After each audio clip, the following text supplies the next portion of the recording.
So we move to chapter 8. Let's talk about lecture 16. This is page 1 of something. Our focus here is going to be on dry friction, or just simply for us, friction. Friction. So, what is friction? Friction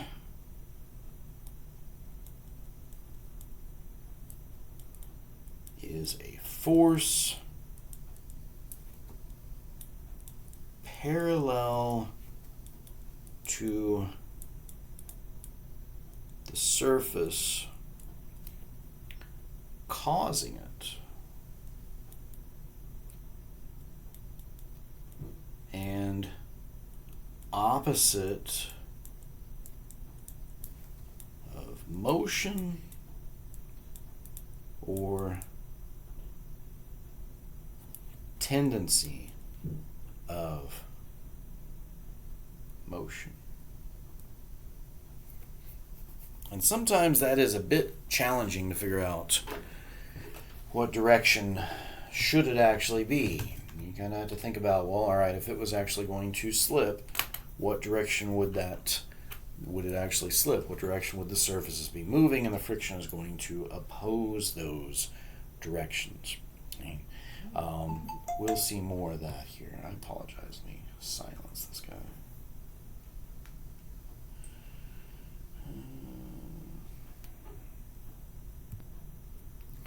So if we look at what causes friction, let's say that I've got,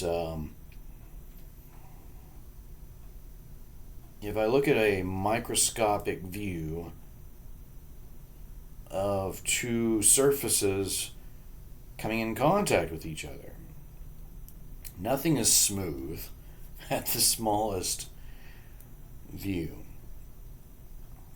And I'm going to draw this kind of backwards. If I say I magnify the view of, let's say I've got just a box on top of some sort of surface, and I take this view here and I magnify it.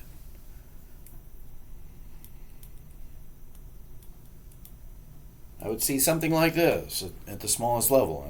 I'm a bit exaggerated, but all this to say, this bottom of this box is not going to be perfectly smooth. The top of the ground is not going to be perfectly smooth. There's going to be some roughness there. There's going to be some nooks and crannies and valleys and hills. And what happens is, at every one of these contact points, you're going to have a normal force. And another normal force. And then here, you're going to have a normal force. You're going to have all these little tiny microscopic normal forces everywhere you got contact. And if I integrate all these little tiny differential size normal forces, all these tiny normal forces, I add them all up, I end up with an overall phenomenon. So if I just put a box with some weight W right there in the middle of the box, uniform box, halfway in between the length of this box, and I apply some pulling force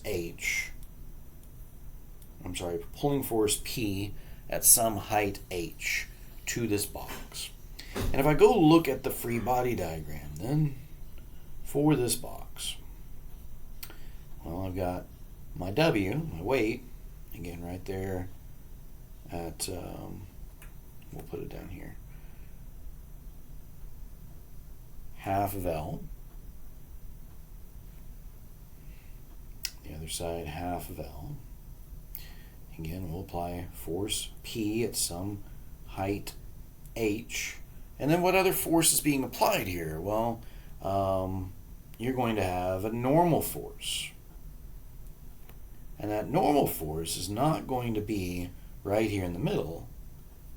If you think about it, if I take a box and if I tie a rope around and I apply a huge amount of force here, that box is going to kind of tip just a little bit, right? And so this end is going to be a little more in contact with the ground than maybe this end is completely off the ground, right? Think about this. If I apply a force here, this box is going to rock just a little bit, maybe a ton. There's going to be a lot more weight. It's kind of sitting this direction, so you're going to have more, the ground's going to have to push back kind of in this region. So overall your normal force is going to tend a little more in this direction. Some unknown distance x. We're going to have to be able to solve for that distance x through equilibrium equations. It's not normally something we're going to be able to measure in a textbook problem. Right? Now here's the thing. For the box to be static. So if I just have this box as is, it's moving, right? If you look, I've got force in the x direction, and there's nothing else to counteract it. This box is moving right now. But if I apply, and I normally do a lowercase script f for friction. You don't have to. That's just something I like to do with the friction force. That way I know it's a friction force. For the box to be static, that friction has to be enough to counteract that pull force. And the normal force has to counteract the weight. This is sum of forces in the x direction equal to 0. This is sum of forces in the y direction equal to 0. Right? And then if I look at sum of moments about some point, let's just pick point O right there, this corner of the box. Sum of moments about point O equal to 0 for it to be static. Well, if it's static, and we look at all the moments caused about point O there, well, the friction force not causing a moment passes through point O. Now, though I do have this weight is causing a counterclockwise or positive moment about point O, and that's at a distance of L over 2. And then causing a clockwise or negative, I have P applied at point H, or distance H from point O, and I have also this normal force. Now, it's a distance x from the center here. The whole distance to the center is L over 2, so the lever arm of this normal force is going to be L over 2 minus x. Okay. So what have I got here? Well, that tells me that W times L over 2 is going to equal P times H plus normal times L over 2 minus normal times x. Well, if we say that, remember that weight is equal to normal, there. So I plug in for the normal there, the weight. So then I've got WL over 2, and here I've got NL over 2. Well, W is equal to N, so that shows up on both sides of this equation. I'm left with 0 is equal to P times H minus N times X, or simply PH is equal to NX.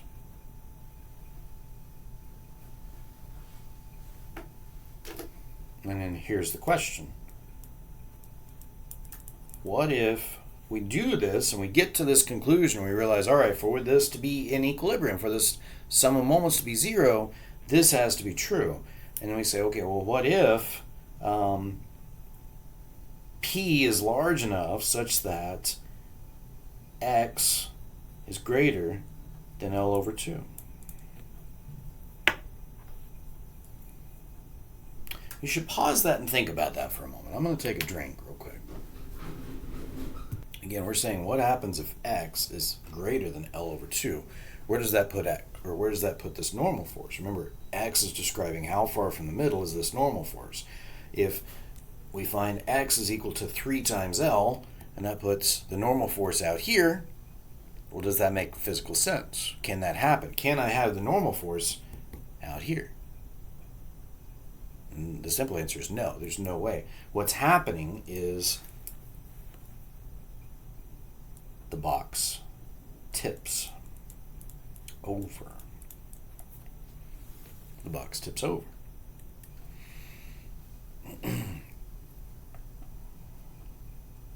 So what we find is X has to be less than or equal to L over 2. That's the maximum value for X. It can be right here. The normal force can be right here at the tip, are right there at point O, and that's as far as it goes.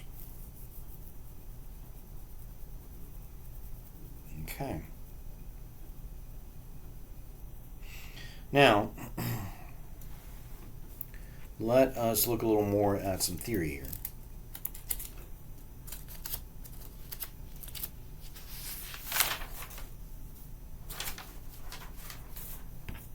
So there's a definition we often use when we talk about friction problems, and that's what we call impending motion. So lecture 16, page 2 of something.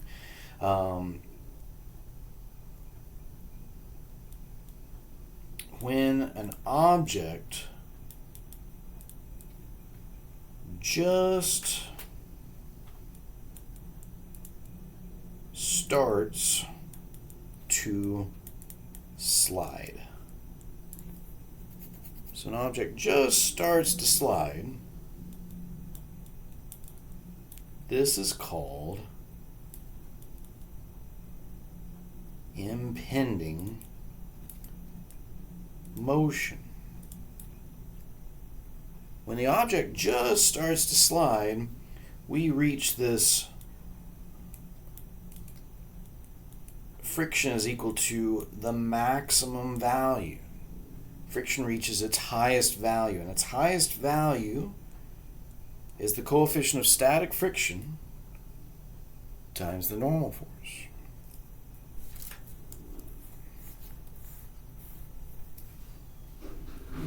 Mu sub s, this is not u, it's not m, this is mu, Greek letter mu. Mu sub s, and this is how I draw mu.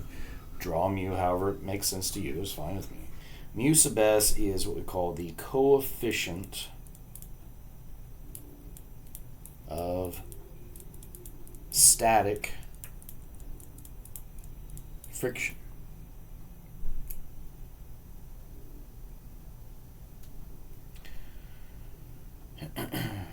This is well,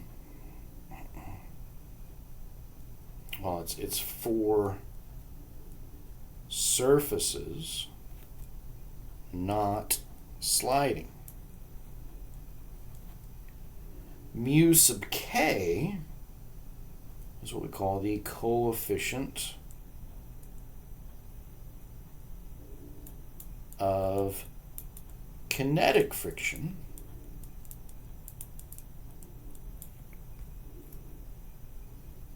And it is for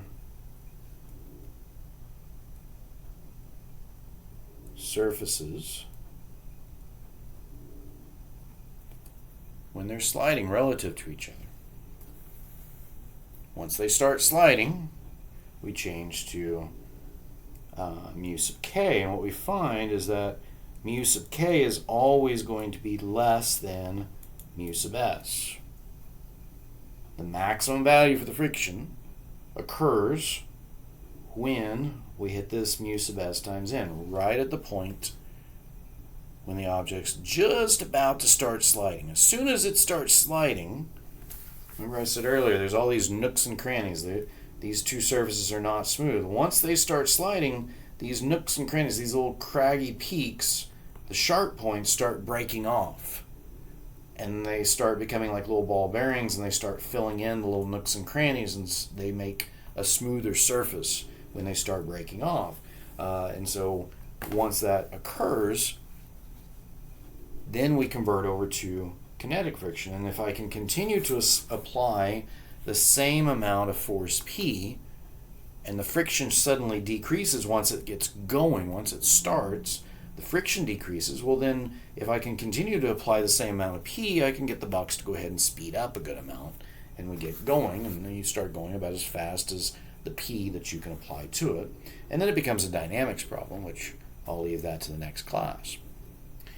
All right, but right to the point where it just starts to move, we'll hit this static friction, and those are the ones we're normally going to deal with here. Very rare we're going to deal with kinetic friction problems. Won't say there are none, just not very often. So understand that mu s and mu k, these coefficients, are functions of the materials